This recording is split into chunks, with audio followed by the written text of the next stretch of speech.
정치평론가 이강윤의 오늘.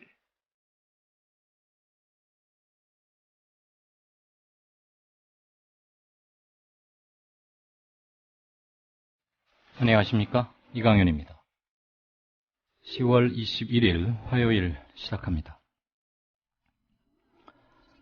경찰이 지난 4월 세월호 구조 현장에서 민간 잠수부를 사칭해 허위사실 유포 혐의를 받은 홍가혜 씨를 수사하면서 홍 씨의 지인들 200여 명의 이름, 연락처, 주민번호, 주소, 이런 인적 사항과 함께 통화 내역, 그리고 카카오톡 대화 내용 등을 들여다보았으며, 그런데 정작 홍 씨는 이와 관련해 어떤 통보도 받지 못했던 것으로 알려지고 있습니다.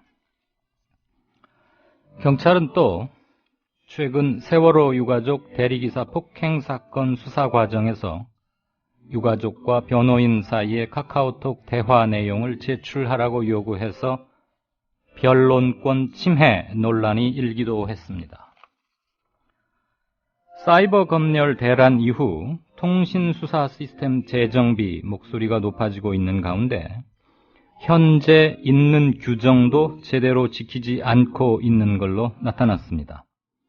오늘 국정감사 자료에 따르면 통신 제한 조치, 그리고 통신 사실 확인 자료 또는 압수수색 영장 집행을 통지받은 피의자가 10명 중 4명에 불과한 겁니다. 그러니까 고작 40%만 자기의 통신 관련 기록이 들여다보아졌다라는 것을 뒤늦게나마 통지받고 있다는 겁니다. 이와 관련해서 홍익태 경찰청 차장은 압수물이나 제출물에 대해서는 경찰 차원의 개인정보 폐기 기준은 별도로 없고, 사건을 검찰에 송치할 때는 자료를 모두 넘기고 내사 종결 시에는 경찰 보관기관이 25년인데 개인정보의 경우 검토가 필요하다고 말하고 있습니다. 들으셨죠? 25년이랍니다. 무려 25년. 왜 법을 당장 뜯어 고쳐야 하는지 이제 분명해졌죠? 잠시 후 시작합니다. 부장님, 대리운전은 뭐 부를까요? 대리운전. 블랙박스 주는 1800-6606 대리운전이 있지 않은가? 20회 이용시 블랙박스를 주는 1800-6606 블랙박스 대리운전이요? 그럼 검색창에 블랙박스 대리운전을 검색해보게. 홈피에는 다양한 사은품들도 있다네. 저기 부장님, 블랙박스 대리운전에서는 국민TV에 후원도 한다면서요. 자네도 블랙박스도 주고 후원도 하는 1800-6606 이용하게. 역시 대리운전은 1800-6606.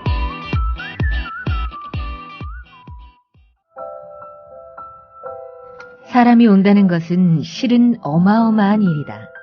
그는 그의 과거와 현재와 그리고 그의 미래와 함께 오기 때문이다. 한 사람의 일생이 오기 때문이다. 정현종님의 시처럼 한 아이의 일생을 만나 교육하는 학교가 있습니다. 아이들에게 고향이 될 작은 시골 학교, 16년의 대안학교 푸른꿈 고등학교에서 아이들을 기다립니다. 문의 전화는 063-323-2258. 검색창에 푸른꿈 고등학교를 검색해보세요. 회식 후에 고고 안전하게 고고 집에 갈 땐 고고 회식 후에 안전하게 집에 갈 땐 고고 대리운전. 말로 거는 대리운전 고고 대리운전 1636 누르고 고고 대리운전. 네네, 고고 대리운전입니다. 이젠 누르지 말고 말로 걸자고요. 말로 거는 대리운전 고고 대리운전. 엄마, 소나돼지는 안 돼요. 말하는 전화 문의는 1636 누르고 말하는 전화라고 말해주세요. 고고 대리운전 수익금의 일부는 국민TV에 후원됩니다. 김대리, 우리 회사 대표번호 신청했나? 네, 사장님. 말로고는 1636 말하는 전화에 신청했습니다. 에? 전화를 말로 걸어? 네, 어려운 번호 대신 1636 누르고 상호명을 말하면 바로 저희 회사로 연결된다고요. 이제는 번호를 알릴 필요도 없어요. 기억하세요. 상호, 브랜드, 명사로 단 하나뿐인 번호의 주인이 될 수 있습니다. 문의는 1636 누르고 말하는 전화라고 말씀하세요. 이웃나라 일본 연금 제도는 어때? 2012년 기준으로 일본은 모든 국민에게 기초연금 77만 원을 지급하고 노동자에게는 별도로 후생연금 208만 원을 주고 공무원들에게는 공무원연금 282만 원을 지급한대. 그럼 국민들에게는 기초연금 77만 원에 208만 원을 더해서 285만 원을 주는 거네. 그렇지. 일본은 공적연금만으로 노후생활 70%를 책임져 주는데 우리나라는 사적연금과 국민연금 모두 합해서 노후생활 보장률이 30%밖에 안 돼. 그래? 우리나라와 일본 차이가 많이 나네? 국민 여러분, OECD 국가 중 공적연금 수준이 가장 낮은 나라가 일본입니다. 공무원연금을 낮출 게 아니라 국민연금을 공무원연금 수준으로 높여야 합니다. 공적연금 강화, 국민 여러분과 함께 만들어가겠습니다. 전국 공무원 노동조합. 네, 뉴스 브리핑 시작하죠. 김무성 새누리당 대표의 개헌 발언은 실수가 아닌 것 같다. 기자들이 노트북 켜놓고 다 치고 있는데 어떻게 개헌 얘기를 하면서 민감한 질문에 대답을 안 할 걸 그랬다는 식의 사후 변명이 통할 수 있겠느냐 그러면서 노골적으로 불만을 표시했죠. 네, 그렇습니다. 청와대는 오늘 김무성 새누리당 대표의 개헌 발언에 대해 당대표 되시는 분이 실수로 언급했다고 생각하지 않는다며 김무성 대표의 개헌 발언을 의도적인 것으로 단정짓는 의사를 표명했습니다. 이에 따라 당청 갈등이 본격적으로 불거질 것으로 보이는데요. 청와대 고위 관계자는 오늘 오후 춘추관 기자들과 만난 자리에서 김무성 새누리당 대표가 중국에 가서 기자 질문에 답을 했고 다음날 불찰이었다고 했다. 기자가 노트북을 펴놓고 말하는 걸 받아치고 있는데 그런 상황 속에서 개헌 관련 언급한 것은 기사화될 수 있을 것을 염두에 두고 말한 것이라고 생각하는 게 정상 아닌가라며 거듭해서 고의적인 발언임을 강조했습니다.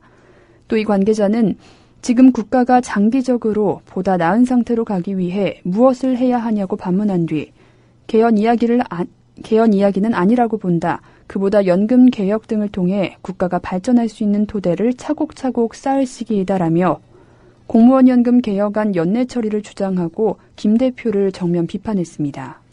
네, 김무성 대표의 개헌 발언과 그것을 뒤집는 그리고도 며칠이 지나서야 지금 오늘 처음으로 청와대에서 반응이 나온 거죠. 네, 그렇습니다. 청와대가 이처럼 김 대표 개헌 발언에 대해 직접 비판을 가한 것은 이번이 처음입니다. 이런 청와대의 반응은 박근혜 대통령의 심중을 반영한 것으로 해석이 되고 있는데요. 향후 친박 진영의 대대적인 김 대표 성토가 뒤따르는 등 당청 갈등이 본격화할 것으로 전망되고 있습니다. 벌써 박 대통령의 최측근인 홍문종 의원은 연일 언론 인터뷰를 통해 김 대표의 개헌 발언이 타임 스케줄에 따른 의도적인 것이라며 강력하게 질타하고 있습니다. 이 관계자는 또 청와대가 김 대표에게 압력을 행사하는지에 대해서는 김 대표가 나중에 한 발 물러난 것에 대해 청와대의 압력 때문이라는 이야기도 있지만 당시 청와대는 해외 순방 중이어서 잘 알지 못했고 챙길 상황이 아니었다라며 부인했습니다. 네. 네, 또 김기춘 비서실장 사퇴론이 구체적으로 확산되고 있는 것에 대해서는 구체적인 게 항상 진실을 담보하는 것은 아니다라고 일축했습니다. 청와대가 이처럼 김 대표 발언을 정면 비판하고 나선 것은 김 대표 발언 후에 이미 정치권이 빠르게 개헌 블랙홀에 빠져들고 있다는 판단에 따른 것으로 풀이가 됩니다. 네. 특히 청와대는 여야 개헌론자들이 모두 제왕적 대통령제 폐단을 개헌 명분으로 내세우고 있었는데요. 때문에 김 대표 전망대로 내년 초 개헌론이 본물이 터질 경우 박 대통령을 제왕적이라고 비판하는 목소리가 일반화되게 되고 이로 인해 박 대통령이 집권 3년 차에 레임덕에 빠질 것을 크게 우려하고 있는 것으로 보입니다. 네. 앞으로 어쨌거나 개헌론은 이미 판도라의 박스 일부는 열린 겁니다. 그것은 일부러 닫으려고 해서 누르려고 해서 될 것 같지는 않고요. 김무성 대표의 반응이 궁금한데 곧바로 반응해야 할까 그런 생각도 좀 들긴 합니다. 네. 자, 이분이 갑자기 또 뉴스의 중심으로 뉴스의 주어가 됐네요. 문창극 전 총리 후보 지명됐다가 낙마했으니까 뭐라고 불러야 합니까? 전 중앙일보 주필. 우리나라도 기술적으로 핵 보유국이 돼야 된다. 뭐 이런 아주 민감한 얘기를 또 했네요. 네, 문창극 전 국무총리 후보자는 미국 현지 시간으로 20일 북한 핵 문제와 관련해서 한국이 국제적 약속에 따라 핵무기를 보유하지는 않더라도 최소한 기술적으로 핵무기를 만들 수 있는 능력은 포기하지 말아야 한다고 주장을 했습니다. 문 전 후보자는 이날 워싱턴 DC 한미경제연구소에서 한미클럽이 주최한 박근혜 대통령의 통일 대박론과 한미 관계 세미나에 참석했는데요. 이 세미나에서 문 전 후보자는 북한은 핵을 포기하지 않을 것이라며 우리는 그 발톱 아래 놓여 있다라고 말을 했습니다. 또 일본과 같이 유사시 몇 개월 안에 우리도 핵무기를 만들 수 있는 능력만 있다면 북한의 핵은 위협이 안 된다고 언급하기도 했는데요. 네. 그러면서 우리도 기술적인 핵 보유국이 되어야 한다고 덧붙였습니다. 이어서 앞으로 통일 추진 과정에서 국민 투표가 필요하다고 말하고 통일의 기회를 잡으려면 남남 갈등을 유의해야 한다고 지적했습니다. 문 전 후보자는 한반도의 분단은 한중일 3국을 불안하게 만드는 구조이고 통일은 우리의 지정학적 경제의 한계를 극복하고 동양 3국의 평화를 정착시킬 것이라고 말하면서 안중근이 옥중에서 쓴 동양평화론도 바로 3국이 정립해야 한다는 것이라는 말도 덧붙였습니다. 네, 우리가 핵무기를 만들자는 얘기는 아니지만 어쨌거나 핵무기를 만들 수 있는 기술 수준에는 올라가자, 도달하자라는 얘기인데 제가 아는 바로는 핵무기를 만들 수 있는 기술 수준이 그렇게 어려워서 우리의 기술이 부족해서 도달하지 못하고 있는 것은 아닌 것 같고요. 네. 문창극 중앙일보 전 주필이 뭘 잘 모르고 있거나 또는 굉장히 위험한 논리를 펴는 게 아닌가 싶은데 쉽게 말하자면 핵에는 핵으로 대응하자는 것 아닙니까? 이거야말로 한반도 비핵화가 요원하지만 이룩해야 할 과제인 것에 비추어 본다면 대단히 위험한 강대강 논리가 아닌가 싶습니다. 네, 그렇습니다. 네, 이분이 참 국무총리 되셨으면 우리 또 핵 기술 그거 하자고 하실 뻔도 했겠군요. 자, 이건 또 무슨 얘기입니까? 대우건설이 이러니까 이재만, 지금 청와대 문고리 3인방 중에 한 사람이죠. 네. 그 이재만 씨를 사칭한 사기꾼에게 당하지. 그러면서 강기정 의원이 뭐라고 세게 한마디 쓴소리를 했나 봐요. 네, 최근 박 대통령 최측근인 이재만 청와대 총무비서관을 사칭한 사기꾼에게 사장이 직접 취업 사기를 당한 대우건설이 오늘 국정감사장에서 비판의 도마 위에 올랐습니다. 강기정 새정치민주연합 의원은 오늘 산업은행 국정감사에서 주인 없는 회사인 대우건설의 사회이사와 고문단을 정권의 낙하산들이 장악한 결과 박영식 대우건설 사장이 청와대 이재만 총무비서관을 사칭한 사기꾼의 전화 한 통에 속수무책으로 당할 수밖에 없었다며 대우건설의 심각한 낙하산 실태를 공개했습니다. 네. 강 의원이 산은에서 제출받은 지난 5년간 대우건설 임원 현황 자료에 따르면요. 2009년부터 2013년 현재까지 대우건설에 등재된 임원, 사회이사, 고문 57명 중 정치권 출신이 무려 17명이나 되는 것으로 나타났습니다. 현직 고문 중에는 지난 대선 때 박근혜 캠프의 국민행복본부 국민통합위원장을 지낸 장영호 고문과 대통령 경호실 감사 담당관 출신인 이승문 고문이 재직하고 있고요. 네. 또 전직 고문으로는 이명박 대통령 선거 캠프에서 일하다가 인수위원회에서 활동한 인사가 10여 명 포진하기도 했습니다. 이어서 정부, 지방자치단체, 국책기관 출신이 7명, 산업은행 출신이 4명, 군 장성 출신이 3명 등의 순이었습니다. 네. 이렇게 낙하산들이 판치면서 한때 건설업계 2위 자리를 다투던 대우건설은 급속 부실화됐다는 평가를 받고 있는데요. 대우건설의 당기순이익을 보면 2011년에는 2,258억 원에서 2012년 1,594억 원으로 감소한 데 이어 지난해에는 당기순이익이 마이너스 7,436억 원을 기록하면서 투기 급등으로 전락했습니다. 아, 그러니까 3년 전인 2011년에는 네. 당기순이익이 2,260억 원쯤 남기던 회사가 네. 작년에는 무려 7,500억 원가량을 손해를 봤다 이거죠? 네, 그렇습니다. 그러면 불과 2년 만에 한 1조 원가량이 변동이 생긴 거네요. 플러스 마이너스 합치면 어마어마한 변화인데, 그래서 국내 건설업계 도급 순위 1위 자리를 다투던 대우건설이 이렇게 투기 등급으로 전락했다. 그런데 그 여러 요인이 있겠지만 그 중에는 뭐 국책기관, 정부, 지자체, 군, 낙하산이 심하긴 심했네요. 근데 군 장성 출신들이 대우건설에 와서 무슨 일을 하시는지 참 궁금합니다. 어쨌거나 뭐 푸르지오 뭐 이런 걸로도 유명하고, 김우중 대우그룹이 붕괴되면서도 거의 유일하게 살아남아서 독자 생존을 해오던 대우건설이 아주 힘들게 된 배경에 이런 점도 있었군요. 좋은 기업 망가지는 거 순식간인 모양입니다. 자, 오늘 마지막 하나 볼까요? 이분은 임명될 때부터 말이 많더니, 네.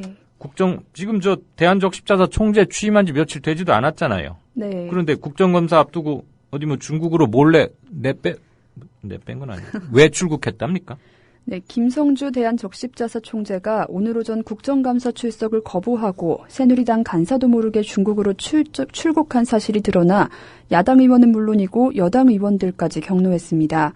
국회 보건복지위원회 야당 간사인 김성주 새정치민주연합 의원은 새정치연합 의원은 동명이인이죠. 오늘 오전 국회 보건복지위원회 전체 회의에서 김 총재가 이미 오전 8시 비행기로 출국했다고 하며 국회를 무시하고 국민을 외면한 기관 증인이 있을 수 있나라고 목소리를 높였습니다. 네. 김춘진 보건복지위원장은 현재까지는 이명수 간사도 전화를 계속하고 있는데 본인이 전화를 받지 않고 있다고 전했고, 여당 간사인 이명수 새누리당 의원은 아쉽다, 오후 출국 예정이었는데 개인적 사유로 오전에 출국한 것은 저도 알지 못했다라며 당혹감을 표시했습니다. 네. 이어 이 의원은 23일 출석 요구에 대해 불출석 사유서를 서면으로 제출했고 귀국하는 25일까지 출석이 어렵다고 한다며 김 총재의 통고 내용을 전했습니다. 이에 대해 김주식 새누리당 의원은 위원장도 간사도 본인에게 정확한 해명을 들은 것 같지는 않다며 복지위 전체 위원을 무시한 처사라고 분개했고요. 같은 당 김현숙 의원 역시 김 총재가 국감 일정에 대해 개인 해외 일정을 갖고 출석하지 못한 것은 상당한 유감이라며 말을 더했습니다. 또 같은 당 김명현 의원 역시 여야가 협의해 27일까지 출석시키는 것을 모색하고 안 되면 그 후 추가 절차를 강도 높게 협의하자라며 동행 명령을 경고하는 모습을 보였습니다. 네, 이건 여러 소리가 필요 없이 변명의 여지가 없어 보입니다. 더군다나 여당 간사조차도 몰래 나갔다는 거 아닙니까? 네. 그런데 국정감사 기간 중에 피치 못할 공무 해외 출장이 있으면 당연히 다녀올 수 있죠. 그리고 그런 것은 사전에 미리 의견을 조율하면서 서로 통보하면 되는 건데, 오후에 나갈 예정이었는데 갑자기 아침 8시로 앞당겨서 나갔다. 그러면 보건복지위원장, 여기 김춘진 위원장이든가요?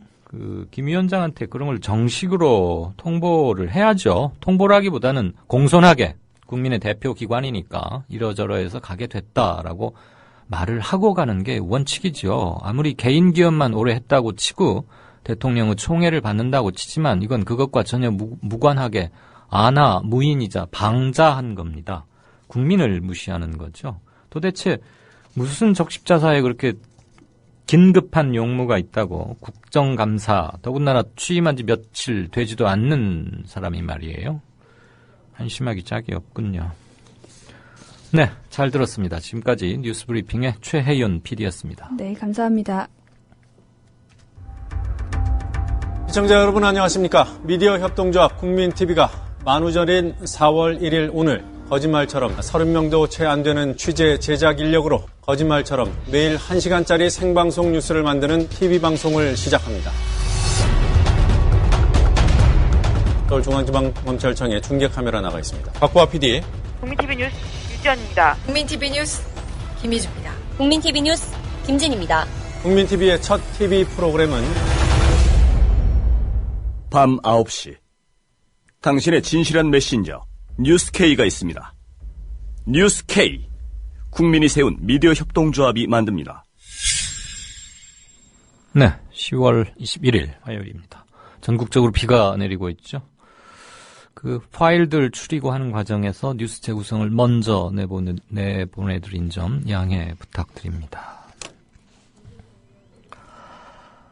김성주 대한적십자사 총재 국정감사 회피라기보단 불출석하고 갑자기 중국으로 출국한 것 많이들 꾸짖고 계시네요. 그리고 뉴스 재구성 때 나왔던 자니윤 씨의 관광공사 감사 임명. 네, 이건 좀 그렇죠, 정말.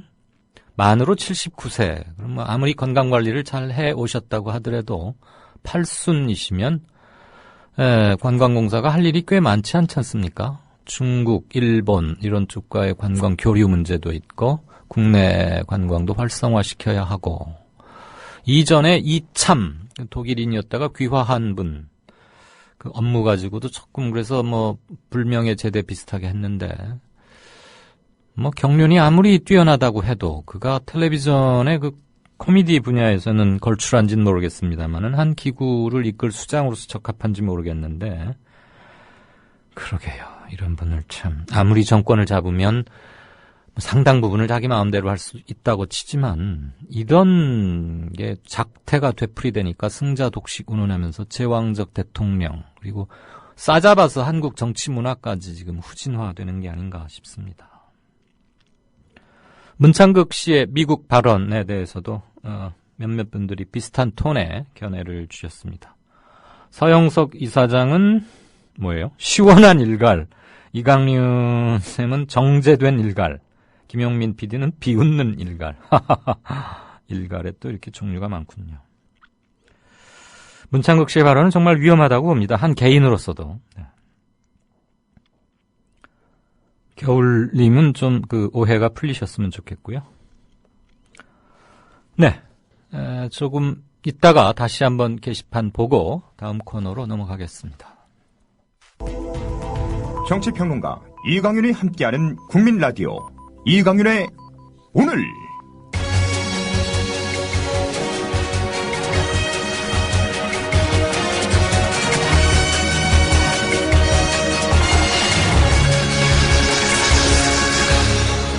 이강윤의 예리한 시각. 이제는 뉴스의 행과 간을 짚어냅니다. 네, 김무성 새누리당 대표의 개헌론과 청와대의 반응에 대해서 행간으로 다룰까 했습니다만 이거는 현재 진행 중인 사안이고 앞으로도 커질 것 같아서 일단은 오늘 뉴스 브리핑으로만 처리하는 점을 양해 부탁드립니다. 오늘은 김무성 새누리당 대표가 국정감사에서 제주에 내려간 김에 이런 말을 했어요. 강정마을을 두고 한 겁니다. 외부 세력이 해군기지 반대 운동을 하는데 제주도민들이 나서서 막아야 한다라는 취지입니다. 더블 쿼트, 그러니까 오늘 발언은 그대로입니다. 어떻게 해서 이런 발언이 나왔고 이 발언의 문제점은 뭔지 함께 생각해보고자 합니다. 우선 기사 앞부분 먼저 들으시죠. 국회 농림축산식품해양수산위원회 소속의 김무성 새누리당 대표는 21일 제주도에 대해 국정감사를 하는 자리에서 일부 외부 세력의 해군기지 반대운동을 제주도민이 막아줘야 한다고 밝혔다. 김 대표는 국가 경영에서 제일 중요한 것은 국민의 생명과 안전을 지키기 위한 국방이라며 그런 차원에서 제주도의 지정학적 위치가 갈수록 중요해지는 이 시점에서 평화의 섬의 평화를 유지하기 위해서 국방이 튼튼해야 한다는 것이 기본 상식이라고 주장했다. 그는 절대다수 도민이 이 점을 잘 이해하고 있다라며 노무현 대통령 정부 때 이미 계획을 세워서 추진해오던 해군기지 건설에 대해 아까운 에너지를 낭비하는 것을 보고 너무 안타깝다고 말했다. 네, 김 대표의 발언을 한마디로 정리하자면 제주도 분들, 강정마을에 계시는 분들이건 제주도 내에 해군기지 건설을 반대하는 활동가들이건 그닥 마땅치 않게 여기는 주민이건 간에 그분들과는 달리 뭇에서 온 사람들이 이른바 직업적 활동가 또는 좀 더 이제 일부 집권층 새누리당 인사의 발언을 그대로 표현을 빌자면 무슨 일만 있으면 시위 현장에 나타나서 직업적으로 시위를 하는 시위꾼 그런 표현을 누군가 했어요. 그런 사람들이 와가지고 평화로운 강정마을의 해군기지가 잘 건설되려 하는데 그들이 들어서서 자꾸만 분란을 일으키고 그래서 갈등이 생기고 그들 중에 일부가 강정마을 좀 강경한 주민들과 연합해서 지금 나란 일이 망쳐지고 있다. 이런 톤 아닙니까? 이거야말로 제주도민들 중에 해군기지를 꼭 강정마을에 세워야 하느냐, 우리는 그렇게 생각하지 않는다라고 국책사업에 대해서 누구나 생각을 달리할 수는 있죠. 그 생각을 달리하는 제주도 분들에 대한 모독이 아닌가 싶습니다. 제가 새누리당 김무성 대표라면 그렇게 될 깜냥도 못 되겠지만 오늘 제주 농수축산위 국정감사장 같은 데서 꼭 이런 식의 발언을 하고 싶었다면 이렇게 하지 않겠습니다. 제주도 분들 중에 왜 반대하는지 저도 조금은 들어 알고 있습니다. 그런데 이러저러한 사유가 있습니다. 그리고 너무나 많은 내홍과 갈등을 초래해왔고 문규현 신부님을 비롯해서 수많은 종교인, 수녀님들, 종교인, 그리고 활동가들, 그리고 무엇보다도 제주도민들, 강정마을 주민들, 이런 분들 경찰에 의해서 얼마나 많이 고초를 받아왔습니까? 몇 개월 동안. 일단 그분들께 깊은 위로와 어쨌거나 잘못되고 갈등이 빚어졌던 거에 대해서 사과를 먼저 하고, 그런데 이러저러한 필요가 있으니까 정말로 대화를 제대로 해보자. 기존에 해왔던 대화 채널이 신뢰를 확보하고 있지 못하다면 자기가 새누리당 대표로서, 사실 당 대표는 국가 공식 직함은 아닙니다만 그래서 오히려 굉장히 자유롭게 할 수 있는 일이 많습니다. 또 본인이 국회의원이기도 하고요. 국회의원은 말 그대로 국사를 논하는 겁니다. 출신 지역구와 전혀 상관이 없습니다. 그럼 자기가 비중 있는 국회의원이고 여당의 대표면 이것을 진지하게 공론화시킬 수도 있지요. 당내 기구를 하나 만들 수도 있는 것이고 당대표실에 뭘 만들 수도 있고 아니면 김무성 의원 개인 자격으로도 할 수 있습니다. 그래서 얘기를 합니다. 어떤 점이 그동안 서로 감정 대립 치달아 왔기 때문에 이 지경까지 왔는지. 그런데 똑같은 사람이 똑같은 대화 테이블에서 나누자면 자칫 얘기가 쳇바퀴 돌기 쉽고 합의를 이끌어내기 어렵습니다. 사실 그렇지 않습니까? 이웃 간에 무슨 분쟁이 났다고 칩시다. 똑같은 사람이 똑같은 얘기 해봐야 다시 감정이 달아오르기 쉬운 거 아닙니까?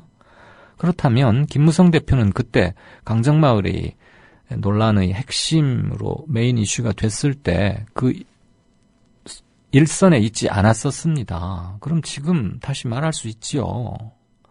지금 어쨌거나 주민들 의사 무시하고 공사 강행되고 있는 거 아닙니까? 반대하는 주민들은 내연하고 있는 것이고요. 그런데 제주도 분들은 착하고 좋은데 외부에서 직업 불순한 의도를 가진 사람들이 와서 이런 분란이 일어났기 때문에 제주도민들이 나서서 외부 사람들을 막아달라 이렇게 말하면 이거야말로 이렇게 갈라쳐가지고 뭘 갈라쳐서 이렇게 뭘 다스리려는, 다스린다는 말이 좀 싫어서 그걸 피하려다 보니까 적절한 단어가 생각이 안 나는데요. 정치학 교과서에 나오는 말로 하면 전형적인 디바이드 앤드 룰이죠. 분리 통치. 이것이야말로 통합이 아닌 그와는 정반대, 분열을 이용해서 뭔가를 하려 하는 하지하책, 삼국지 표현을 빌리자면 최악의 방편 아니겠습니까? 외부 분들이 제주도 분들의 반대를 무릅쓰고 진입하듯이 와서 쳐들어온 거 아니지 않습니까?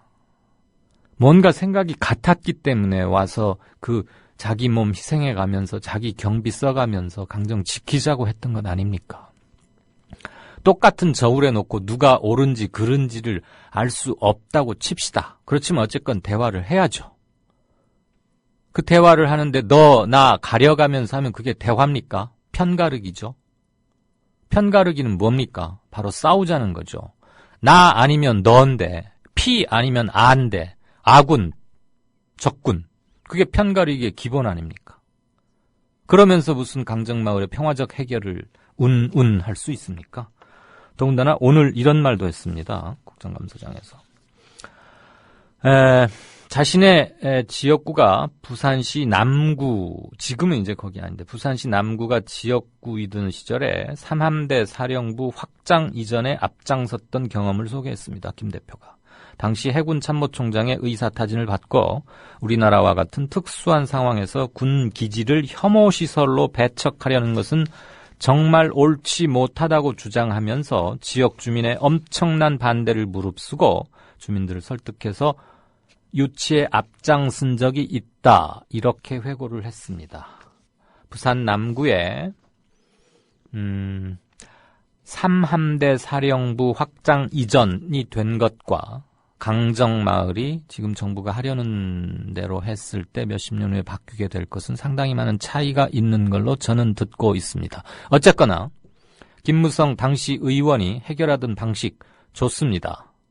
그때 주민들을 설득할 때 주민들을 이렇게 말했습니까? 남구에 사는 선량한 주민과 그거에 반대하는 외부 주민 이렇게 편을 딱 나눠놓고 했단 말입니까? 그렇진 않지 않았을 거 아닙니까? 장차 무슨 큰일을 도모하고 있다고 하더군요. 김무성 대표께서. 그럴수록 설령 자기 깜냥이 거기까지는 이르지 못하더라도 자기 포용력을 넓혀나갈 생각을 해야지. 불순 세력과 순수 강정 주민 이런 식으로 나눠서 제주도민 여러분들이 앞장서서 외부 사람들 못 오게 해주세요. 대단히 실망스럽습니다. 그의 역사 인식은 그의 세계관 또는 그가 지금 한국의 문제점을 바라보는 눈의 정확한 표현이라고 생각합니다. 더도 덜도 없이 보태고 뺄 것도 없이 그 사람의 세계관입니다. 그런 점에서 김무성 대표는 오늘 발언이 어떤 점에서 부족한지 통합을 위해서 어떤 점이 잘못되었는지 인식하실 수 있을지 모르지만 만약에 본인 머리로 잘 해량이 안 되신다면 주변 분들을 통해서라도 오늘 발언이 뭐가 문제가 있었는지 귀 기울이시기를 충고 겸 부탁드립니다. 강정마을은 불순 세력과 그렇지 않은 사람의 무슨 야합에 의한 국가정책에 대한 반대 그런 것은 아니었습니다. 자연을 그대로 지키고자 하는 사람들이 처절하게 외쳤고 그것과 달리 국토를 효율적으로 활용하고자 하는 사람들, 두 생각이 다른 사람들 사이에서 아무런 완충지대 없이 충돌했던 것에 불과합니다. 그곳에 행정력이나 국가 권력의 기능은 전혀 없었습니다. 오늘의 뉴스 행간입니다. 대통령의 눈물 몇 방울에 이미 완전히 침몰한 세월호는 또 한 번 물속으로 가라앉았습니다. 수학여행을 가던 길이었는데 정말 다행스럽습니다. 전원이 다 구조됐다는 소식, 이 소식 전해드립니다. 군 당국은 해군 함정들은 물론이고 육군과 공군까지 동원 가능한 모든 전력을 침몰 사고 현장에 급파했습니다. 그 담화 내용을 보면요, 예상을 뛰어넘은 일종의 국민들한테 좀 충격을 준 것 같습니다. 그런 면에서 본다면 대통령의 이제 담화는 매우 성공적이었다, 저는 그렇게 보여지고요. 유병헌 씨의 도피를 돕다가 체포된 30대 여성 신모 씨의 모발과 순천 별장에서 가져온 체액이 묻은 휴지의 DNA 검사 결과가 언론이 사회의 공기라고요? 갈 길을 잃어 표류하면 흉기가 될 수 있습니다. 권력과 자본으로부터 완벽하게 독립한 협동조합 언론, 미디어 협동조합. 조합원이 돼 썩지 않도록 계속 커가도록 힘이 돼주십시오. 조합원 가입은 미디어 협동조합 국민TV 홈페이지에서 하실 수 있습니다.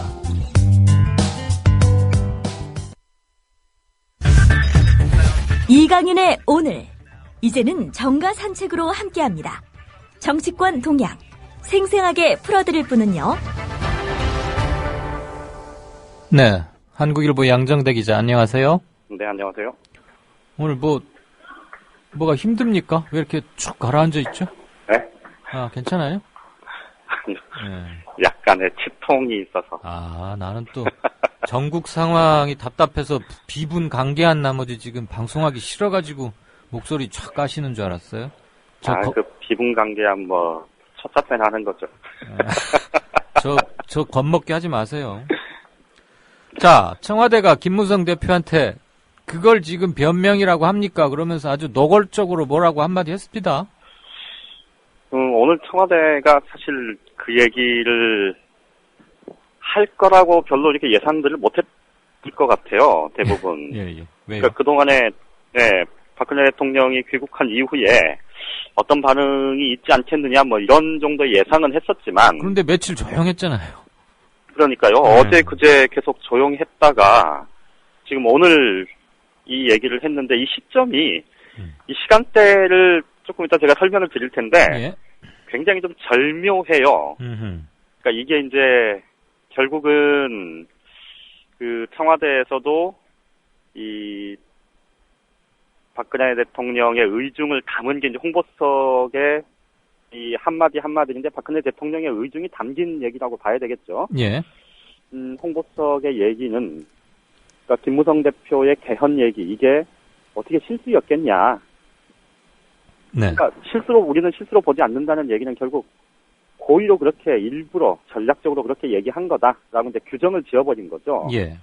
그리고 그거에 대해서 지금 이렇게 나라 상황이 어렵고 경제 상황이 어려운데 지금 그 얘기 할 때냐? 아니다.라고 이제 못 박아서 얘기를 한 겁니다. 네. 그러니까 결국은 개헌 얘기로 개헌 정국으로 갈 상황이 아니다. 그리고 김무성 대표가 개헌 얘기 꺼냈던 거는 실수한 게 아니고 아주 의도적이었을 텐데 정말로 뭐 인정할 수 없다. 이렇게 이제 못 박아서 간 거죠. 근데 요거 좀 시점을 좀 봐야 되는데 오늘 이제 중앙일보가 일면에 그냥 19일날 일요일날 당정청 고위 회동이 있었고 그 자리에서 이제 공무원연금 개혁 방안에 대해서 이제 당정청 수뇌부 간에 논의가 있었다 이런 기사가 났는데요. 그거하고 연관지어 보면 그 자리에 참석했던 김무성 대표, 김기춘 청와대 비서실장, 정홍원 총리 이 3자가 이제 만나서 거기 뭐 이완구 원내대표도 있었고 청와대 홍보수석도 있었고 뭐 이렇게 있었다고 하는데요. 그 자리에서 어쨌든 공무원연금 개혁과 관련해서 정부 쪽에서 이걸 당론으로 새누리당에다가 당론으로 채택을 해서 연내에 좀 시급히 처리를 해달라 이렇게 요청을 했다고 합니다. 근데 이제 거기에 대해서 당에서는 이게 하루 이틀 만에 처리될 수 있는 문제가 아니고 이 국민적인 공감대도 필요하고 여야 협의도 필요한 만큼 아무래도 올 연내에 뭐 서두르겠지만 연내 처리는 쉽지 않다. 뭐 이렇게 이제 입장을 얘기를 하긴 했다고 하는데요. 그런데 어쨌든 그 안에서는 최종적으로 연내에 처리를 하는 걸로 이렇게 연내 처리를 위해서 노력하는 걸로 그렇게 이제 의견은 모아졌다고 합니다. 그리고 그 요청은 당에서 한 게 아니고 그 회동 자리도 청와대에서 요청이 있었다고 해요. 잠깐만요, 양 기자. 전화 감이 조금 미약하고 그닥 좋지 않은데 몇 발짝 옮겨 보시거나 미안하지만 조금 소리를 크게 해주실 수 있나요? 제가 좀 됐어요. 지금은 괜찮아요? 좋아요. 네네네. 예. 합시다. 그러니까 19일날 당정청 회동에서 청와대 요청에 따라서 당정청 회동이 있었고 그 자리에서는 개헌 관련한 얘기는 없었다고 하고요. 청와대에서 당을 향해서 주문을 한 게 공무원연금 개혁안 연내 처리를 해달라. 당론 요청에서 이렇게 요청을 했고 요구를 했고 그것에 대해서 당에서는 쉽지는 않지만 어쨌든 노력하겠다라고 해서 어쨌든 그 자리의 결론은 연내 처리를 위해서 노력한다. 이렇게 결론이 났다고 합니다. 그리고 이제 오늘 오전에 이완구 원내대표가 국정감사 종합대책회의에서 이 공무원연금법 개혁안을 연내 처리하기 위해서 노력하겠다. 야당하고 적극적으로 협의하겠다. 이렇게 이제 공론화를 시켰어요. 그리고 나서 오늘 여야 원내대표 회동이 있었잖아요. 그 자리에서 여야 원내대표가 처리 시점은 못 박지 않았지만 각 당이 공무원연금 개혁을 위해서 여당뿐만 아니고 야당에서도 당내 태스크포스를 구성을 하고 필요하면 여야가 연석회의를 해서 공무원연금 개혁안 개혁법안 처리를 위해서 속도를 낸다. 이런 합의를 했단 말이죠. 이거는 결국 국회가 이제 공무원연금 개혁에 적극 나서겠다는 거를 공식화한 것 아닙니까? 그렇죠. 그러고 나니까 청와대 홍보수석이 오후에 청와대 기자실에 나타난 겁니다. 그래서 그 자리에서 공무원연금 개혁 관련해서 또 중앙일보 오늘 일면 기사와 관련한 질의에 대해서 응답하고 하는 과정에서 자연스럽게 기자들의 질문 당연히 나오겠죠. 개헌 문제에 대해 김무성 대표가 얘기한 거 어떻게 생각하냐 이런 질문을 할 수밖에 없는 자리 아니겠습니까?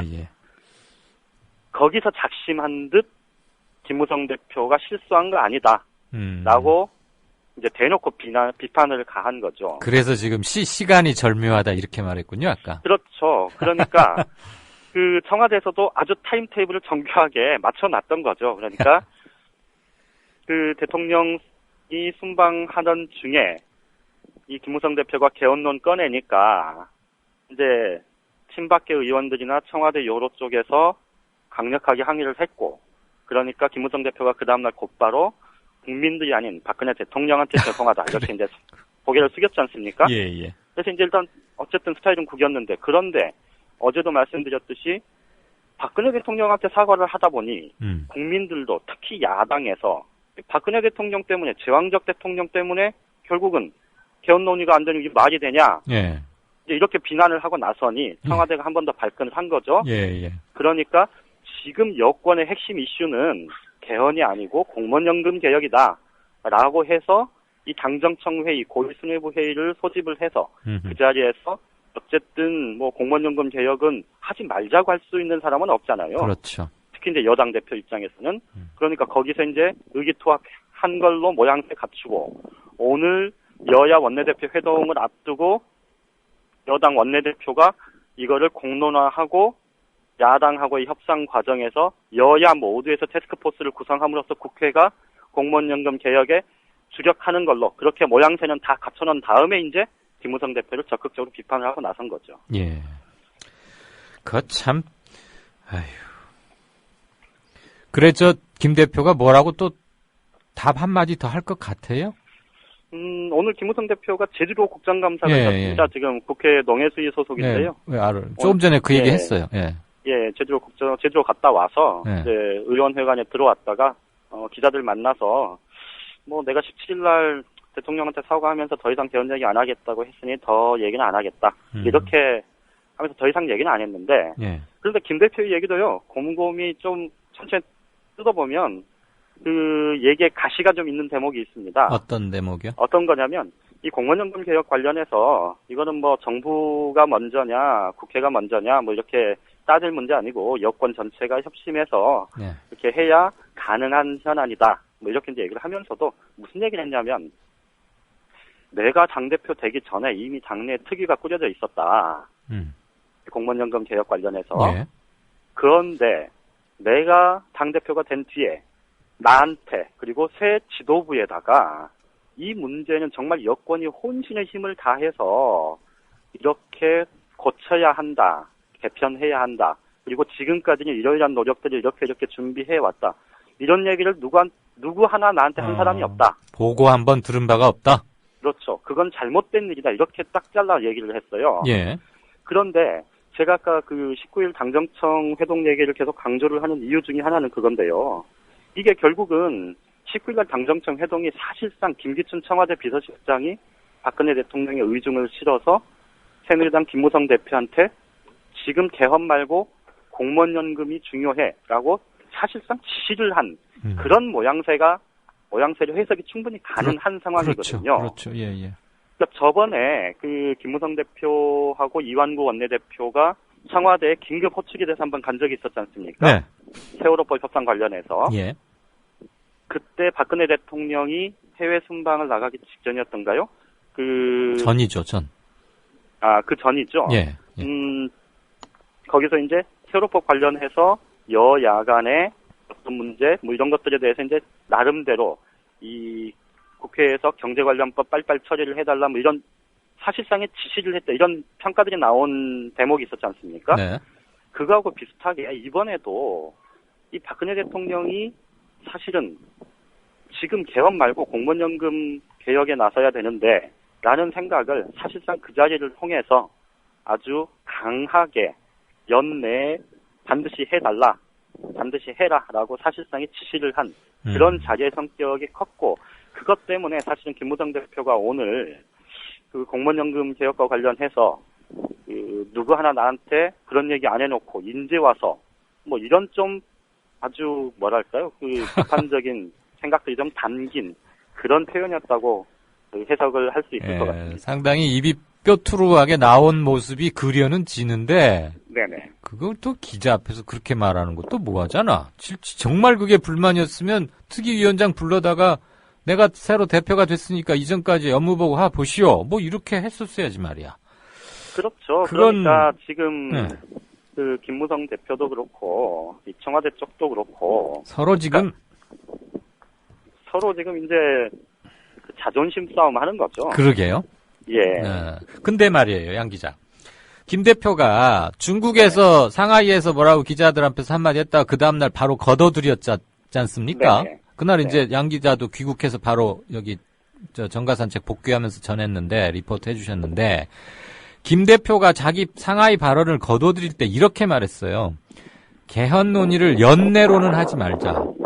예, 그렇죠. 아예 개헌 논의를 거둬들인 게 아니고 연내로는 하지 말고 연내 정기국회 할 일이 많으니까 그거 일단 먼저 치중하자 이런 워딩이었잖아요. 그렇죠. 그 말은 해 바뀌면 하겠다 소리 아닙니까?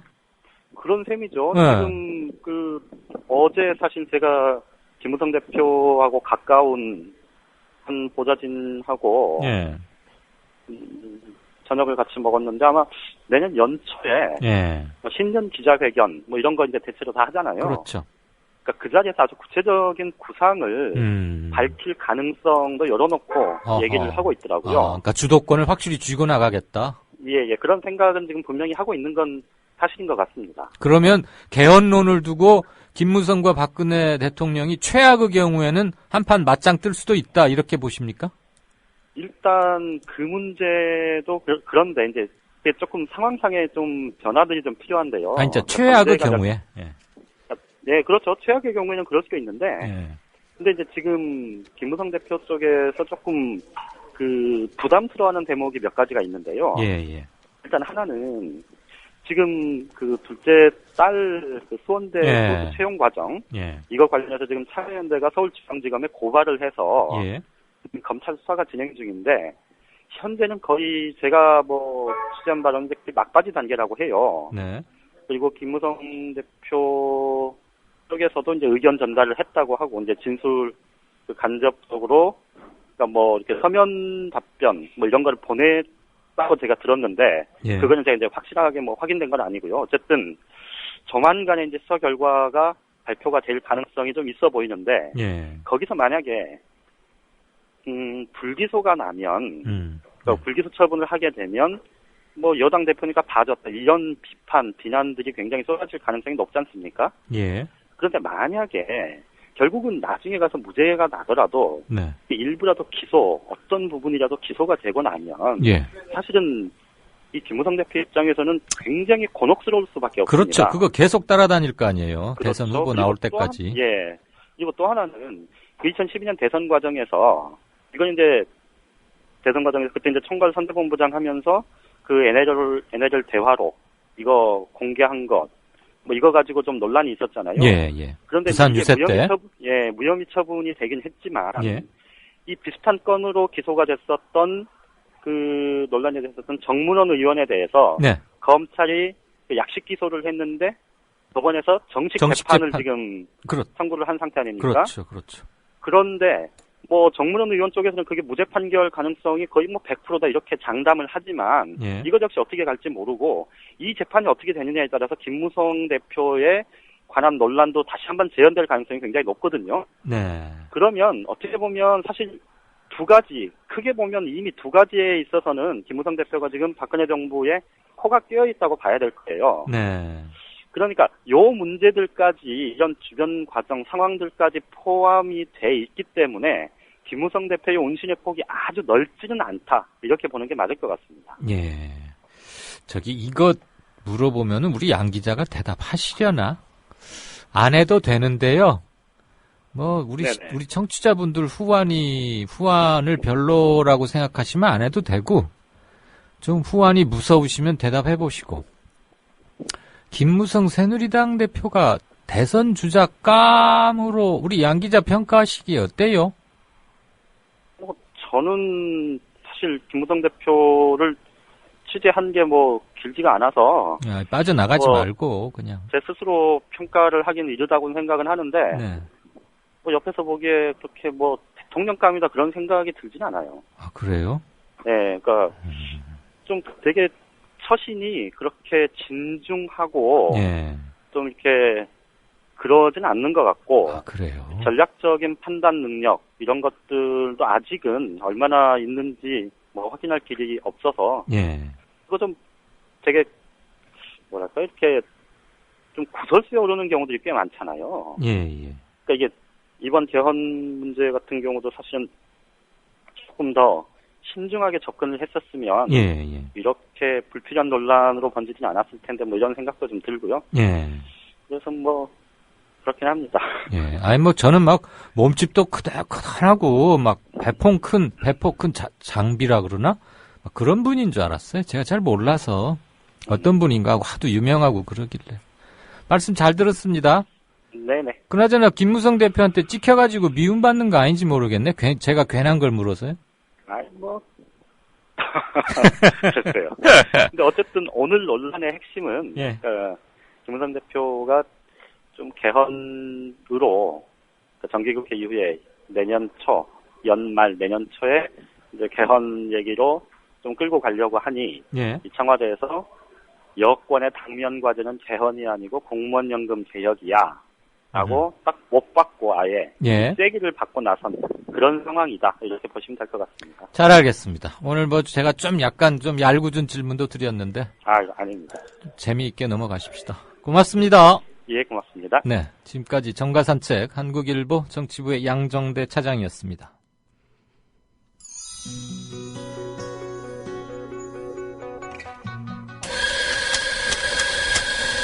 미디어 협동조합이 만든 카페 아시나요? 어서오세요. 국민카페 오네오입니다. 공정한 가격으로 확보한 품격 높은 재료로 정성을 다해 여러분을 모시겠습니다. 커피 나왔습니다. 맛있게 드세요.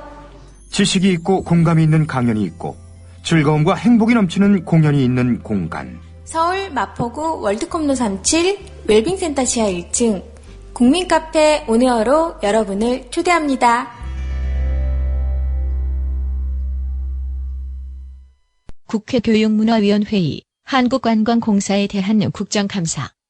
새정치민주연합 소속 설훈 위원장이 잔이윤 한국관광공사 감사에게 노익장이 무슨 뜻입니까? 자, 정인. 본 위원장이 몇 가지 궁금해서 묻는 겁니다. 노익장이라는 말씀을 알죠? 노익장. 노익장. 노익장이 무슨 뜻입니까? 글쎄, 문자를 쓰시면 저게 많이 있는데, 노익장. 노익장이라는 말은 처음 들어보십니까? 아니, 모르시면 모르신다고 말씀하시고. 모르시겠습니까? 노익장. 미국에서 오래 계셨으니까 모를 수도 있죠.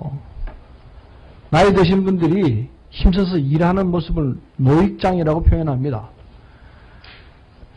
올해 생년월일이 어떻게 되십니까? 1936년 10월 22일입니다. 36년생이면 우리 나이로 79세. 79세네요. 예. 우리 사회에 정년이 있는 건 잘 아시죠? 정년 퇴직하는 거요? 예. 알죠. 보통 몇 살에 정년 퇴직합니까? 직종마다 조금씩 다르긴 하지만 60대 아니 60대쯤 되는 걸로 알고 있는 60에 하는 경우도 있고 초중등 교사들이 62세에 하고 교수들이 65세에 정년 퇴직을 합니다. 대충 60에 다 정년 퇴직을 합니다. 제일 긴 경우가 65세입니다. 70세 하는 경우도 있습니다. 근데 지금 정인께서는 말씀하신 대로 79세십니다. 정년이라는 제도를 왜 두었겠습니까? 인간은 연세가 많아지면 여러 가지 활동이 떨어지고 판단력도 떨어지고 이래서 여러 가지 공부를 맡기에 적합하지 않다고 판단해서 그래서 정년이라는 장치를 두고 쉬게 하는 겁니다. 근데 79세시면은 이제 은퇴하셔서 쉬셔야 될 나이 아니겠습니까? 한 말씀 드려도 괜찮겠어요? 말씀하십시오. 제가 얼마 전에 병원에 가서 검사를 했는데요. 제가 신체 나이가 64세로 나왔습니다. 제가 위원장님하고 상대를 해서 이 푸시업도 더 많이 하고 옆차기, 돌려차기 이런 거 앞에서 다 할 수 있어요. 제가 지난 30년 동안 매일 하루도 안 빠지고 루틴을 운동하는 게 있습니다. 그렇기 때문에 젊음을 유지하고 건강을 유지해와서 오늘날 먹는 약도 하나도 없습니다. 논란이 되자 서훈 위원장 YTN 인터뷰에서 잔이윤 씨, 윤종성 씨가 흔히 말하는 이게 낙하산의 전형이거든요. 네네. 이를테면은 윤종성 씨는 관광업에 종사한 적이 없죠. 네. 관광하고 상관이 없이 세상을 살아오셨는데, 근데 이제 새누리당 쪽에서는 이게 노인 폄하 발언이다 이렇게 몰아치고 있습니다. 예. 노인 폄하하고 아무런 상관이 없습니다. 예. 전 노인분들에 대해서 어떠한 폄하된 얘기를 한 적이 없습니다. 예. 정년제도를 이해를 시켰고, 그리고 이 지금 윤종성 정인이 나이가 79세이기 때문에 쉬어야 될 나이다 이렇게 얘기했는데 그게 무슨 노인 폄하라고 그런다면은 저로서는 도저히 받아들일 수 없는 이야기들이죠. 예. 사실 고령인 점은 TV조선도 문제 삼은 부분. 잔이윤 씨의 한국관광공사 상임감사 임명 논란을 보면은 청와대가 잔이윤 씨를 좀 지나치게 감싼다는 느낌이 듭니다. 윤 씨는 지난 2012년 박근혜 대선 캠프에서 재외국민본부장과 재외선거대책위원회 공동위원장을 맡았습니다. 지난해 6월에는 잔이윤 씨가 한국관광공사 사장에 내정됐다는 소문이 돌았습니다. 당시 청와대 안팎에선 70대 후반의 고령이 문제란 말까지 나왔습니다. 하지만 1년 만에 유진용 문화체육관광부 장관이 물러난 직후 잔이윤 씨가 관광공사 감사에 임명되자 일각에선 대선 당시 활동한 공로를 무시할 수 없어 강하게 밀어붙인 느낌이 강하다란 말이 나옵니다.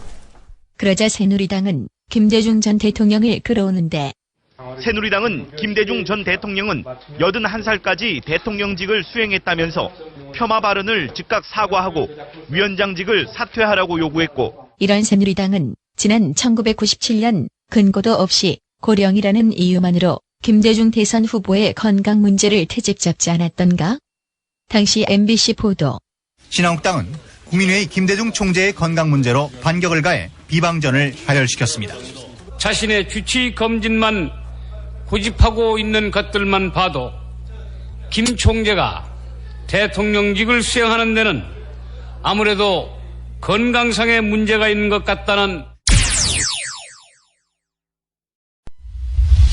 지금 여러분께서는 정치평론가 이강윤이 진행하는 이강윤의 오늘을 듣고 계십니다. 이강윤의 오늘은 팟캐스트 포털 팟빵에서 다시 들으실 수 있습니다.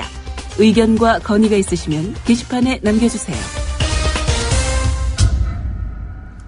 네, 국제뉴스 비껴보는 시간입니다. 많이들 기다리시죠? 윤재석 프레시안 위원 여전히 나오셨는데요. 갈수록 복장이 아주 무슨 음악 하시는 분처럼. 음악 했죠. 학교 다닐 때. 제가 여태까지 주례는 한 번도 못 써봤는데. 네. 친구 아들이나 우리 집사람 친구 자제들 결혼식에 가서 축가는 좀 불렀습니다. 이게 또 그런 말씀까지 듣자고 한 건 아니고 인사말로 드린 건데. 아무튼 아주 패션이 2주 연속 멋있으십니다. 머리도 아주 멋있고. 자, 저도 아까 오프닝에서 잠깐 말씀을 드렸는데. 예. 네. 마침 또 호흡이 맞는군요. 역시 윤 위원께서도 이걸 골라오셨습니다. 첫 아이템으로. 방사청 국정감사에서 나왔죠. 차세대 전투기 F-35A 엔진 결함. 예. 미국 정부에서 공식적으로 통보를 했는데. 예. 우리는 별 문제 없을 거다. 그러면서 그냥 사겠다고, 예정대로 사겠다고. 이러는 거죠. 예, 지난 9월 26일 국제뉴스 비껴보기에서도 한번 말씀을 드린 사안이긴 하지만은 네. 그때는 이제 F-35A의 총체적인 문제, 가격 문제를 얘기드렸죠. 근데 지난 6월에 미국 에글린 기지에서 이륙 도중에 화재가 발생한 F-35A 엔진 결함 사실을 방위사업청이 미국으로부터 통보를 받고도 FX 도입 계약을 체결했습니다. 예. 체결한 얘기는 했죠. 그렇죠. 네, 사건 이후에 미국은 F-35A 기종의 비행을 한때 중단했고요. 우리 정부는 9월 13일 미국으로부터 이 사고 원인 조사 결과를 통보받았는데 그로부터 10여일 뒤, 그러니까 지난번에 국제뉴스 비껴보기에 말씀드렸을 그 당시에 F-35A 라이트닝 40대를 대당 1,800여 원의 정부 간 계약인 Foreign Military Sales, 즉 대외 군사 판매 방식으로 도입하기로 결정했는데 그거를 FMS라고 하는 거군요. Foreign Military Sales입니다. 이게 사실 이게 우리 무기 구매 행태의 적나라한 민낯이 아닌가 저는 이렇게 보는데요. 예. 왜냐하면 자 방위산업청이 공군과 함께 몇 차례 확인한 결과 해당 결함 부품의 일부 설계 변경과 운영 절차 개선을 통해 충분히 해결 가능한 것으로 판명이 됐다. 이렇게 이제 반론을 제기했는데 그렇다면 방위사업청과 공군은 과연 누구 편인가? 미국 편인가? 이 제조사 편인가?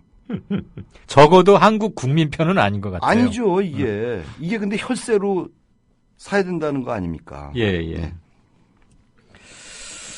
근데 그거 보니까 뭐 저도 어제 이거 자세히 공부해서 말씀드렸거든요. 예. 뭐 엔진의 고정 부위와 회전 부위 사이에 마찰이 이상하게 돼서 티타늄의 뭐 피로를 초래해서 화재가 발생했다. 왜냐하면 이제 F-35A 같은 경우에는 이제 최첨단 전투기의 경우는 엔진 자체가 이거 가변이 뭡니까 날개도 가변이기지만은 엔진 자체도 이게 방향이 좀 이렇게 회전을 할 수 있도록 되어 있는데 예. 아마 거기에 피로도를 얘기하는 것 같습니다. 예. 아무튼 그 미국에서 온 회신이 그렇게 돼 있더라고요. 근데요, 이 FX 얘기를 한 마디만 더 드리면 1차 FX가 KF-16 아닙니까? 네. 이거 실패 기종 아닙니까? 왜 계속 떨어지잖아. 지금 엔진 결함으로. 그때 FA-18 호넷 전투기를 도입을 했어야 되는데 그 무기 판매상인 여자 그 조앤 리라는 사람의 일종의 그 장난으로 F-16으로 됐는데 잘못됐죠. 그다음에 2차 FX는 F-15입니다. KF-15인데 이거는 기체 결함이나 이런 문제는 없지만은 폐기종입니다. 미국에서 더 이상 생산하지 않는 기종인데도 불구하고 사왔습니다. 제가 그때 보잉사를 방문을 했어요. 그 국제부장단으로 방문했는데 계속 그 문제를 제기했죠. 이건 폐기종 아니냐. 폐기종을 대한민국에는 팔아먹는 겁니다. 폐기종이라고요? 그러니까 더 이상 미국에서 생산하지 않는다 이거죠. 단종시켰다 이거죠. 예. 아니 뭐 폐기종 그러니까 무슨 그 KFC에서 쓰는 폐닭, 폐개 이런 게 떠올라서 단어가 좀 너무 강렬하신 거 아닌가 했어요. 알겠습니다. 아무튼 무기 부분만 나오면 아주 우리가 함께 상식 수준이 올라가는 것 같습니다. 어쨌거나 결국 비행기 값 낼 사람은 우리 국민들이잖아요. 그렇죠. 근데 왜 우리가 물건에 하자가 있는지 없는지 왜 의견도 말을 못합니까? 근데 항상 제가 그 주장하는 바 왜 바이어가 셀러에 끌려다니냐 이거죠. 끌려다니느냐 도대체. 알겠습니다. 이거 언제나 고쳐질지 말이죠. 노무현 대통령이 한번 고치려고 했다가 그만. 아유, 저항에 시달려가지고 결국은 실패했죠. 네, 참. 그러니까 확 밀어붙일 때는 붙여야 되는데. 자, 그건 그렇고 오늘이 북핵 관련 제네바 북미 기본 합의서 채택 딱 20주년 되는 날이죠. 네, 오늘 뭐 제사 드릴 일이 많습니다. 성수대교 붕괴 20주년. 그래요, 그리고 맞아요. 북미 기본 합의서 채택 20주년 되는 날인데 북한과 미국이 여긴 대한민국은 빠졌습니다. 분명히. 1994년 10월 21일 스위스 제네바에서 북핵 문제와 관련한 기본 합의서를 채택했죠.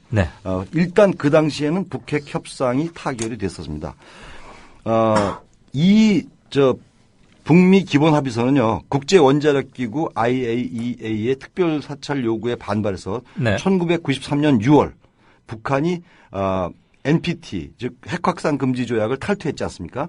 그래가지고 그때부터 이제 발등에 불이 떨어졌으니까 북미 간에 고위급 회담을 시작했는데 1년 4개월 만에 이루어진 것인데 그때 미국 측 수석 대표가 로버트 갈루치, 그 잘생기고 기억납니다. 그다음에 북한 측 수석 대표는 강석주, 북한 제1부 부장이죠. 합의문에 따르면요 내용은 이렇습니다. 북한의 흑연 감축로를 이게 이제 그 영변에서 그 플루토늄이 나오는 거 아닙니까? 이거를 네. 경수로로 교체하는 것을 비롯해서 북한 측의 NPT 회원국으로의 복귀 그리고 IAEA 사찰을 계속 받아들이고 남북 대화를 재개하는 것을 이제 북미 양측이 수용을 한 건데 네. 북한이 많이 받아들인 거죠. 이 조건들을 보면은. 예. 그런데 결국 이제 그 뒷부분에 대해서는 우리가 한번 복기를 해봐야죠. 그 뒤에 어떻게 됐는가. 네. 자, 그 다음 소식 넘어갈까요? 예. 미 의회 조사국 CRS가 미국령 괌의 군사력 증강 또는 재배치 비용을 이것도 또 굉장히 화나는 일인데 한국 정부도 분담해야 한다는 취지의 주장을 또다시 내놓았습니다. 잠깐만요. 예. 괌의 군사력 증강이나 재배치 비용을 왜 우리가 냅니까? 그러니까요. 오키나와는 뭐 일본 거고. 네. 물론 한국에서 무슨 일이 생기면 괌에서 출격할 수는 있는데 네.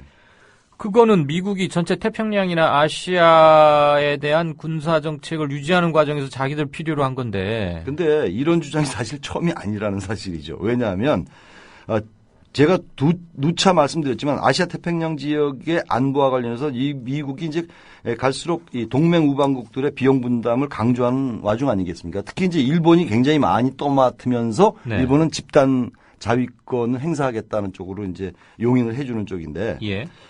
미 의회 조사국은 지난 15일 현지 시간입니다만은 이 날짜로 펴낸 괌 미 군사력 배치 보고서에서 한국이 괌의 군사력 증강 비용에 기여하는 것이 하나의 옵션이 될 수 있다 이렇게 밝혔는데 여기 꼼수죠. 옵션 아니죠.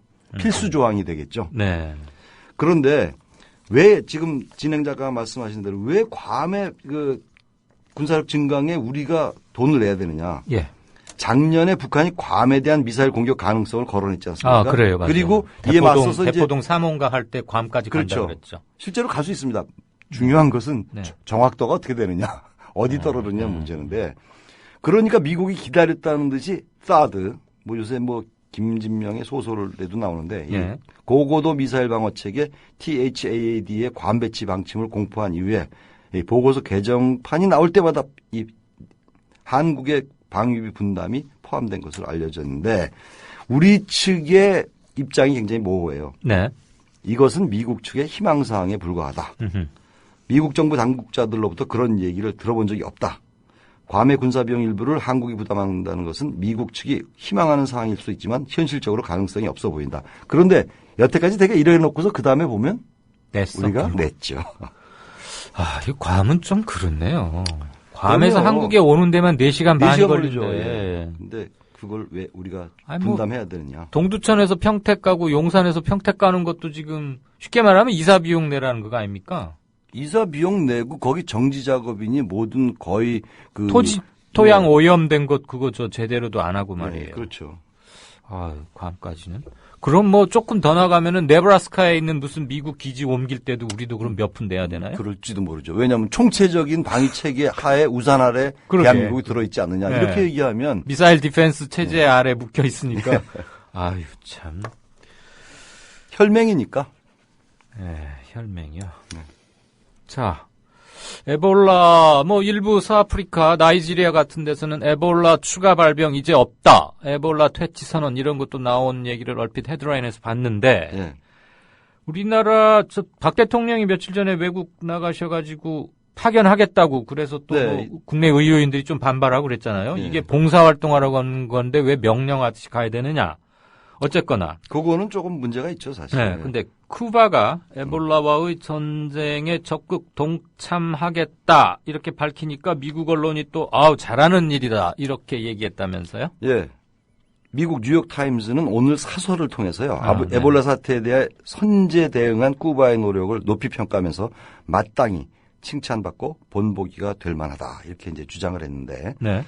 피델 카스트로 전 쿠바 국가평의회 의장이 지난주에 쿠바 공산당 기관지 그란마를 통해서 기고를 했습니다. 에볼라와의 전쟁을 위해서 네. 미국과 쿠바가 한시적이나마 불화를 제쳐놓아야 한다. 이렇게 얘기했는데 그래서 뉴욕타임스 전적으로 맞는 말이다. 이렇게 공감을 표시했는데 이것은 사실 에볼라 퇴치에 대한 오바마 행정부의 그 무능한 대응을 우회적으로 비판하는 내용이기도 한데. 가만히 보니까 먼저 쿠바 측에서 미국에다가 얘기를 한 거군요. 아, 그렇죠. 그리고 조금 이따 소개해드리겠지만 이미 쿠바는 에볼라 퇴치 전쟁에 참여를 하고 있습니다. 조금 이따 말씀드리겠습니다. 예. 그런데 이 뉴욕타임스는 에볼라에 관한 쿠바의 인상적 역할이라는 제목도 참 멋있어요. 이런 제목의 사설에서 아프리카에서 멀리 떨어져 있는 쿠바가 아프리카 피해국 현장에 수백 명의 의료 인력을 파견키로 한 데 대해 에볼라 바이러스를 퇴치하려는 국가들 가운데 가장 견실한 노력을 하고 있다. 이 뭐 쿠바 관영 그란마의 사설 아닌가 뭐 이런 정도로. 그런데 미국과 일부 선진국들의 도움이 기금 지원으로 그쳤을 때도 쿠바는 현장에 가장 필요한 인력을 보내기로 했던 점에 주목을 하고 있는데. 그러니까 우리는 그냥 돈 몇 푼 냈는데 쿠바는 자기 나라 국민 의료 인력 수백 명을 직접 보냈다. 제가 몇 번 말씀드렸지만 쿠바가 세계 최고 의료 선진국이라고 제가 주장을 하지 않았습니까? 네. 이게 뉴욕타임스에도 그렇게 인정을 했는데 이미 지난 9월에 무려 165명의 의사와 간호사를 서아프리카 시에라리온에 파견하기로 한 데 이어서 이미 9월 달에 그걸 정했고요. 조만간에 300여 명의 의료진을 라이베리아와 기니 등에 추가로 보낼 예정입니다. 그럼 쿠바는 자원봉사 발런티어로 가는 겁니까? 아니면 그냥 카스트로가 누구 가 그러면 가는 거예요? 그렇게 왜냐하면 근데 이 쿠바의 의료 시스템이 굉장히 특이하다고 했지 않습니까? 예. 쿠바에서 보면 물론 당원들이 많겠지만 이 의료진들의 애국심이라는 건요. 대단합니다. 지난번에 말씀드렸지만 이번에는 이제 여권이 발급되겠지만 이 쿠바 의료진들은 여권이 없어요. 없다면서요? 여권이 없어요. 왜냐하면 자기가 담당하고 있는 지역의 주치의로서 활동을 해야 되기 때문에 여권이 있으면 외국 가면은 그럼 무이촌이 되는데 어떡하느냐. 그러면 이번엔 여권이 나오겠죠. 그러면 이제. 쿠바 의사들은 해외여행도 못 가겠네요. 못 가죠. 근데 어떻게 보면 이제 불이익인데 그만큼 국가적으로 의료진에 대해서 굉장히 혜택을 많이 주고 자가금도 주고 집도 주고 이렇게 혜택을 많이 준과 동시에 그만큼 너희들은 국가를 위해서 봉사하라. 네. 소명의식도 있고 그렇죠. 또 다른 식으로 보상을 해 주는군요. 그렇습니다. 그런 건 참 인상적입니다. 네. 자, 그런가 하면 뉴욕타임스가 이번엔 또 미국의 속 좁은 행보에 아주 따끔한 일침을 놨다면서요? 그러니까 이제 대비되는 거죠. 네. 이어지는 얘기인데 뉴욕타임스는 에볼라 문제에서 주요 기여국인 미국 정부가 가장 용감한 기여국인 쿠바와 외교적으로 거리를 두고 있다는 것은 수치다. 속 좁다 이거죠. 그러니까 콩알만한 나라는 굉장히 광폭으로 나오는데 그 거대한 G1이라는 나라는 굉장히 속 좁게 나온다 이건데 이어서 이 존 케리 미 국무장관이 쿠바의 참여를 긍정적으로 평가한 최근 발언을 소개하면서 서아프리카에 파견된 미군 병력은 쿠바의 의료 인력이 에볼라에 감염됐을 경우 현지의 미 국방부 치료센터를 이용하도록 하거나 현장 철수를 지원해야 할 것이라고 주문을 했습니다. 그러니까 이렇게 되면 상당히 이 에볼라라는 어떤 초유의 사태를 통해서 미국과 쿠바 간에 상당히 어떤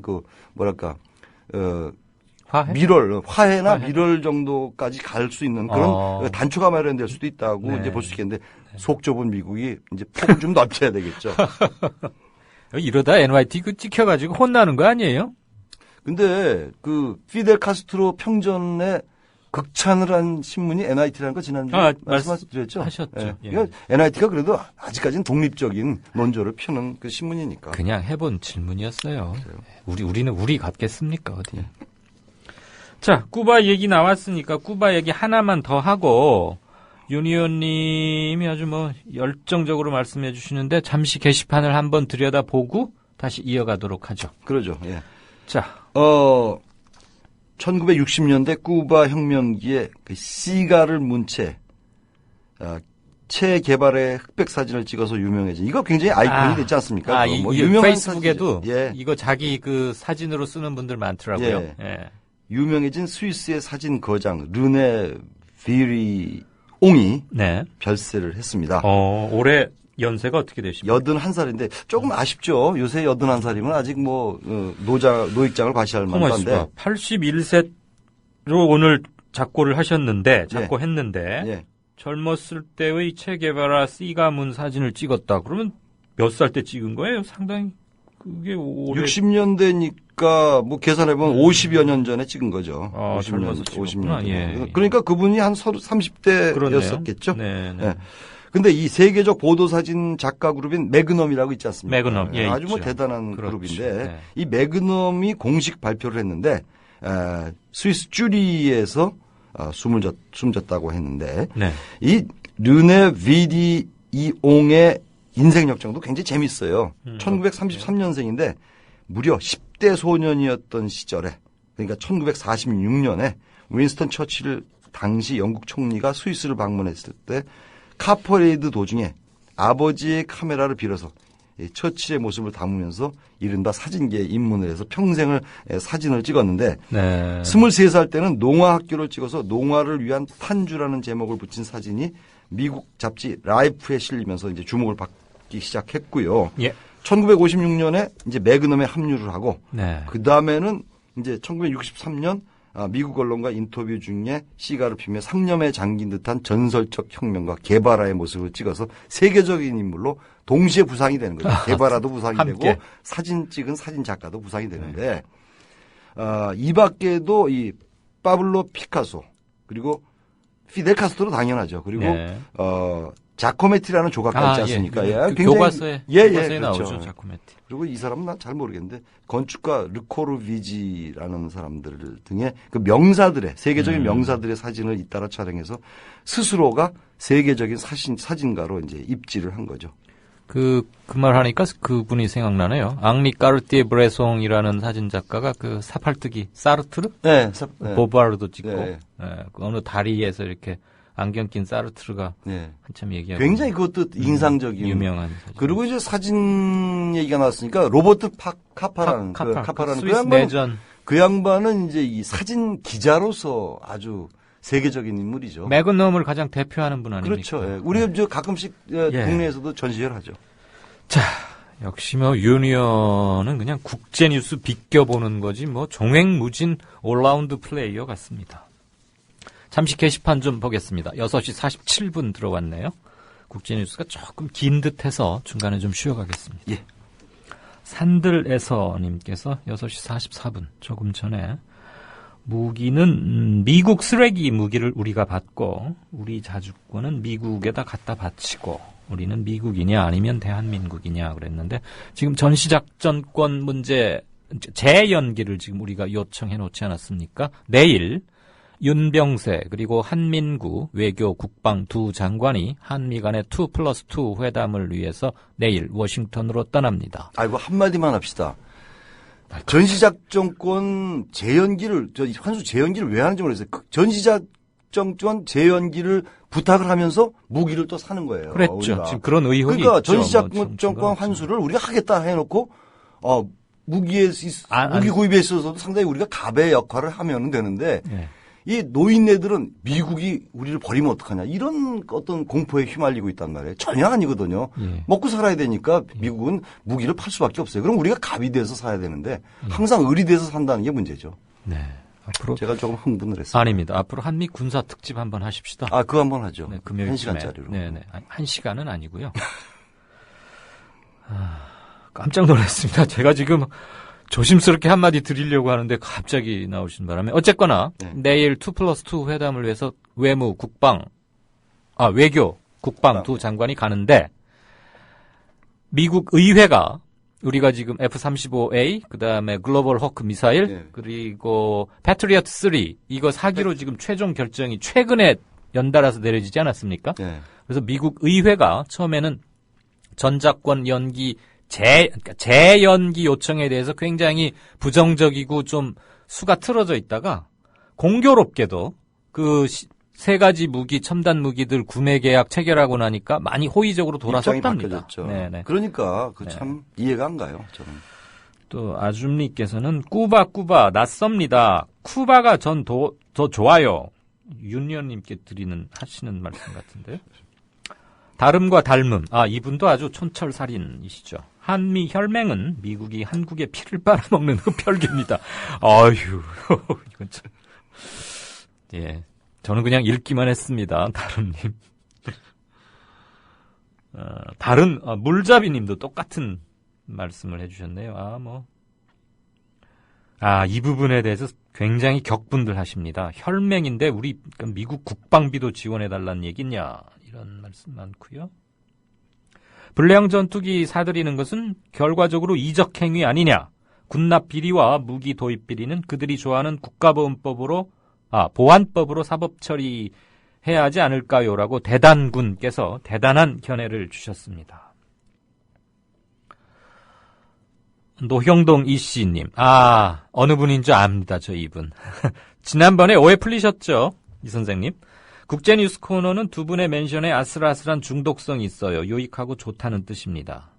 저도 이 코너 폐인입니다. 윤 의원님 좋으시겠습니다. 차 마시러 한번 가겠습니다, 제주도에.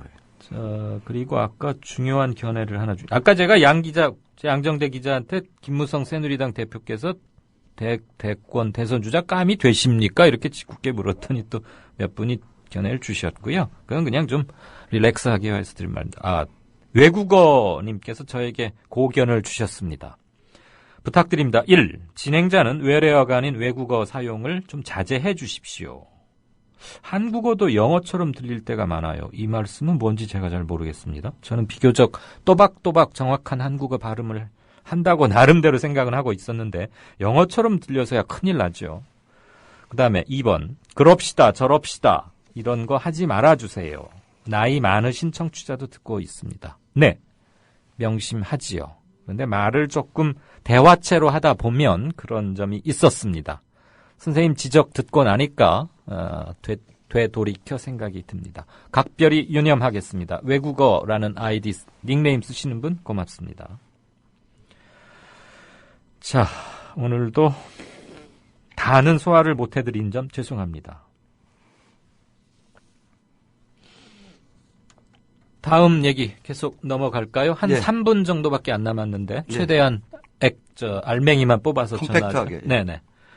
중국 공산당 제18기 중앙위원회 제4차 전체회의. 이게 말이 참 어려운데 이른바 사중전회. 그렇죠. 굉장히 중요한 중국의 정치 행사죠. 네. 23일까지 진행되는 이번 회의는 재작년 말에 출범한 시진핑 지도부 집권 1기의 앞으로의 정책 방향을 가늠하는 분수령이 될 전망인데요. 네. 시진핑 등 중앙정치국 상무위원 7명을 비롯한 공산당 중앙위원 200여 명, 그리고 중앙후보위원 170여 명이 회의 기간 동안 중국의 미래를 좌우할 주요 정책을 논의하고 중앙의원들은 표결권도 행사할 예정입니다. 네. 그럼 회의 주제가 좀 특이하던데 아마 요거까지만 전해야 될 것 같습니다. 네, 네. 의법 치국, 그러니까 법에 따른 국가 통치다. 이거 너무 당연한 말 아닙니까? 당연함에도 불구하고 1978년 덩샤오핑의 개혁개방 정책이 시작된 이후 이 주제가 사중전회의 주제로 올라온 것은 처음이라는 게 굉장히 관심을 끄는데 이 법치 확립 문제 그리고 반부패 개혁 문제를 심도 있게 논의할 예정이라는 그 시진핑의 어떤 의지가 반영된 거라고 볼 수 있겠는데요. 네. 특히 이번 회의에서는 비리로 낭만 그리고 시진핑의 정적이었던 저우융캉 전 정치국 상무위원 겸 중앙법정위원회 서기에 대한 구체적인 처리 방침이 나올 것으로 보이는데 결국 의법치국이라는 것은 시진핑이 정적을 제거하면서 법대로 나름대로 하겠다 이러면서 자기 손아귀에 정말 중국의 모든 권력을 쥐겠다는 그런 뜻의 발현이라고 볼 수도 있겠죠. 그럼 보라카이에 이어서 저우융캉도 이제 가는 겁니까? 뭐 그렇다고 봐야죠. 잘 알겠습니다. 오늘도 여러 대륙을 종횡무진하면서 좋은 말씀 들려주신 윤희 의원께 고맙습니다. 여기 톰이라고 누가 쓰셨네요. 한번 보시죠. 왜 자꾸 톰이라고 그러는 내가 제일이 마우스 같은데. 자, 국제뉴스 윤재석 의원 있습니다. 인사드리시죠. 예, 수고하십시오. 마무리 말씀 드리겠습니다. 스튜디오 밖이 어두워지는 시간이 점점 빨라지는군요. 게으른 사람 석양에 바쁘다 이런 서양 속담이 있는데 부지런해지십시다. 잠수를 못하는 잠수함, 밤에는 까막눈이 돼버리는 발칸포, 자석만 갖다 대면 오작동 되는 신형 소총, 우리 군의 실상입니다. 합동참모본부 국정감사에서는 지난 7일 있었던 서해 연평도 NLL 인근에서 발생한 남북교전 당시 우리 해군의 유도탄 고속함이 북경비정에 격파 사격을 했으나 총탄이 나가지 않아서 후퇴할 수밖에 없었고 군은 이런 사실을 은폐하려 했다는 지적도 나왔습니다. 해군이 지난 2008년부터 사들인 1,800톤급 잠수함 3척은 최소 열흘 이상 연속 잠수가 가능하다고 알려졌었지만 실상은 그렇지 않았습니다. 연료 전지가 수시로 멈추는 통에 실제로는 2, 3일밖에는 물속에 있지 못한답니다. 그러니까 잠수함이 쉽게 말하면 잠수가 안 되는 겁니다. 또 최신의 이지스 구축함 그리고 율곡 22함 등은 적의 어뢰 탐지기를 속이는 기만기의 3분의 2가 부식돼서 아예 작동을 못한답니다. 공군도 예외는 아닙니다. 대공 벌컨포에 사용 중인 야간 조준경은 지상 표적 탐지용으로 밤에는 깜깜이 하나도 안 보이는 무용지물이랍니다. 왜 그럴까요? 3군이 모두 다. 끼리끼리 해먹어 왔기 때문에 이런 게 관행으로 굳어진 겁니다. 그 끼리끼리는 군사 독재 시절의 적폐입니다. 군대 선후배, 육사나 해사 공사 또는 국방과학연구소 이런 데들의 선후배나 끼리끼리 돌고 알고 있는 사람들끼리로만 뭉쳐진 의리의 결과입니다. 자율개혁이요? 먹이사슬로 얽혀 있는데 어떻게 자율개혁을 합니까? 속아 웃습니다. 저 세금 도적대들 먼저 소탕하십시오. 들어주셔서 감사합니다. 이강윤이었습니다. 내일 뵙죠.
양기